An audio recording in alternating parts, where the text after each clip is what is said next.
আপনি কি জানেন একজন মানুষ পুরো একটি দ্বীপ উপহার দিল শুধুমাত্র মজা করার জন্য, আর তিনি হলেন মিস্টার বিস্ট, ইউটিউবের কিংবদন্তি যার সাবস্ক্রাইবার এখন 400 মিলিয়নেরও বেশি।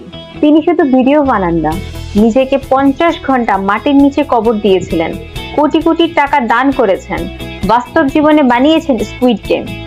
কিন্তু জানেন কি, তিনি শুরু করেছিলেন শূন্য থেকে, বছরের পর বছর ভিডিও বানিয়েছেন, একটাও ভিউ না পেয়েও ধৈর্য আর পরিশ্রম দিয়ে তিনি পৌঁছেছেন এই জায়গায়। আজ তিনি দিচ্ছেন গরিবদের খাবার, লাগাচ্ছেন গাছ, আর প্রতিটি ভিডিওতে মানুষের জীবন বদলিয়ে দিচ্ছেন। মিস্টার বিস্ট প্রমাণ করেছেন হিরো হতে সুপার পাওয়ার লাগে না, শুধু দরকার হয় বড় হৃদয় আর বিশাল স্বপ্ন। আপনি যদি বিশ্বাস করেন অসম্ভব বলে কিছু নেই, তাহলে এখনই সাবস্ক্রাইব করুন, কারণ পরে হতে পারেন আপনিই মিস্টার বিস্ট। Thank you.